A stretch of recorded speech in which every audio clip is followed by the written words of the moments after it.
Alright, this is awesome. This is sweet. Doom Tower, new gear sets. Wait, what is this?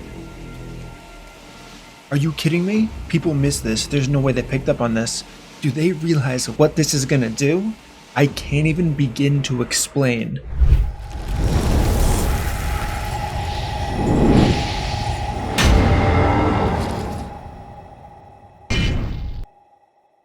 What's going on, guys? It is MurderInc here, and we had huge news. We saw the What's Next video, tons of content in there. Looking forward to it.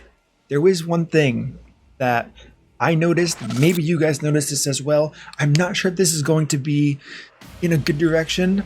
I could be wrong. I could be overthinking it. I don't think I am. So let's get right into it. We're talking about the two new gear sets from the two new Doom Tower bosses.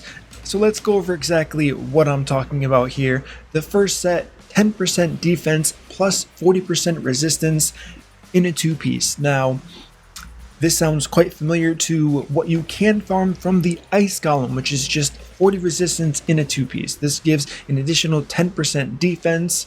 Huge, absolutely huge, and this is one of the best sets in the game now. Well, not in the game technically, but when it does come into the game, it will be one of the best sets in the entire game. Now, moving on to the next set, we have an even crazier set dropping. We have a 4-piece giving exactly what Savage gives from the Fire Knight with 10% crit. Now, let's all take a moment to think about what just happened here. They just released two better versions of sets that are already in the game. Why is this bad? This gives people no incentive to go into the dungeon to get the lesser versions of those gear sets, because they always know that eventually, as they're clearing the Doom Tower, whether it's the normal version or the hard version, there's going to be a significant upgrade, and I really mean significant. 10% defense times 3, 30% defense.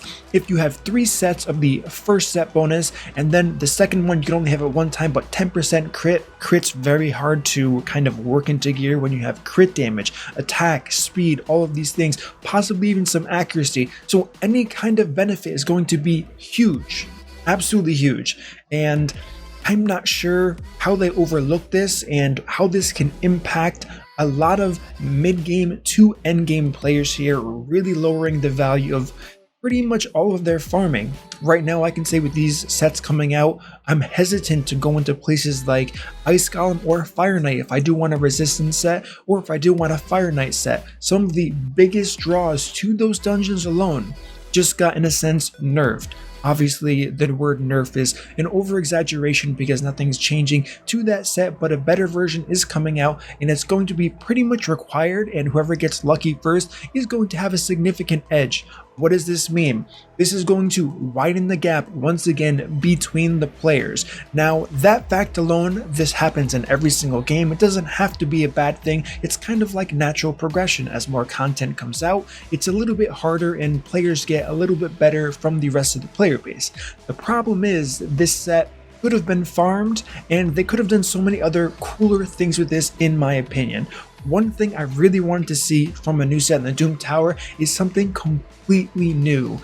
Immunity set is a great example of a set piece that can go above and beyond pretty much the scope of gear sets in general. What do I mean by this? Give me a 2-piece or a 4-piece set that puts Strengthen on my champion for one turn. That would be huge. This also shakes up the arena meta, makes going second not as big of a deal. If you run resistance on a set like this, the main threat to resistance is a champion like Ghostborn. You cannot resist their defense down, so having Strengthen, you're not canceling it out by having a defense up, which is why I didn't pick that. I picked Strengthen specifically because it's a straight damage reduction, and you have a much better chance of surviving if the buff is in fact Strengthen and you do have a defense down on you. So things like this I think would have been huge for the game. Even a Reflect damage. Think of how good we know Reflect damage is. Putting that on a 2-piece or a 4-piece, having it stack in strength. If it is a 2-piece, let's say every 2-piece gives you 20% damage reflection. Think of how good that can be in the arena. This is now a way to kind of shake things up with reaction gear. So reaction procs, you take less damage. It doesn't proc your enemy takes more damage, possibly one-shotting themselves. So I think that would be really cool if they added 2 sets like that that give buffs for 1 turn. And you can say, Murder, what if you just strip the buffs? Same thing can be said for immunity gear, and immunity gear is one of the best competitive sets in the entire game because of how strong it is in the arena. So this is something I noticed right away. It jumped straight out at me when I saw this part in the what's next video. Maybe you guys noticed too. I would love to hear your feedback on this. Do you think, I mean, no one's going to be disappointed with these sets. That's not what I'm saying at all. I'm pretty sure you guys understand how strong these sets are going to be for every single player, whether you're getting rare 5-star, 4-star pieces, or you're getting the top quality from the hard Doom Tower. Myself, I didn't do the Doom Tower at all. I had no incentive to. Now I have a reason to go back into the Doom Tower, farm all the stages again, farm the bosses. I'm probably, to be honest with you, going to stop at whatever boss drops the best set of gear for me and for my champions. Now, if it's going to be the last boss, which it probably is going to be since it's a rotation, that's fine. I'm just going to have to add that to my schedule, and it's going to take more time, but it's not something I'm going to be able to skip each and every month. As far as that goes, I'm totally fine with that. I think I just got Thea the Tomb Angel, so now we're kind of on the same page here on how much I've really been slacking on the Doom Tower, because honestly, in my opinion, it's not fun. I have my own reasons, which probably could be a bit different than yours. It's repetitive to me, but I also get access to the test server, so I can see it before anybody. I get to go through the kind of excitement and joy of seeing it for the first time, theory crafting, and I'll get those videos out for you guys when I do have them. That to me is fun, but getting to see it before all of you guys, I feel like I'm kind of robbing you from that theory crafting that we all could have done together, maybe if it's on stream, and then I release a video. That's kind of where I stand. It's going to give people the incentive to do Doom Tower more, so I can get that, but I do really think they approach the gear sets the wrong way, and I really can't complain because the way they did it, they released 2 of the greatest sets in the entire game now. So there's definitely a plus and a minus to this fact here. Give me your guys' feedback. What were your initial thoughts on the set? Did you consider what it would do to the existing sets that are now weaker versions and are going to be weaker kind of across the board in the game for any kind of content you're doing? I really want to know what you guys think about that, because I definitely think that was a questionable move for them to make overall. Alright, so now that we went over that, there are definitely a lot of really cool things in the what's next. There are also 6 new champions being introduced to the Doom Tower.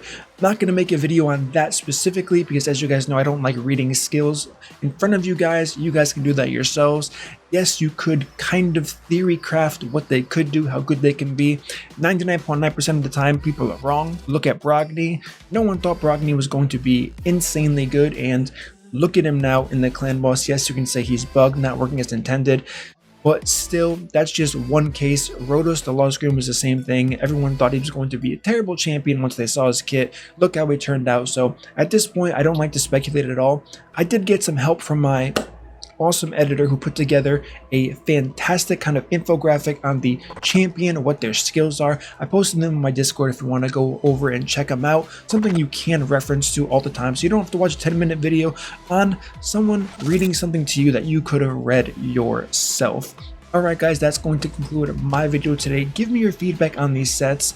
I'm curious to know how you guys think this is going to impact the game. Are you going to keep farming? Maybe you didn't need the lesser versions of the new sets coming out from Fire Knight or Ice Golem. You're probably still going to do it, but it's going to just be another source of silver for you, because you are pretty much going to be instantly selling them unless you get an insane piece of gear. Now, one thing I didn't mention that could be a counterpoint is you can farm Fire Knight and Ice Golem as much as you want, and you can't do that with the Doom Tower. My counter to that would be one of them is free. Doom Tower costs nothing, so there's more incentive to do that. Now you're giving players a free, I mean, I say free, but you have to have the champions, the comp. Yes, I do understand that, but in a sense, it is free. You get a certain amount of keys per day, so that's kind of why I'm going at this at an imbalance point of view. So once again, drop your feedback. Thank you for watching. If you enjoyed this content, don't forget to like, subscribe, turn on the notification bell so you don't miss my next video, and I will see you all in the next upload.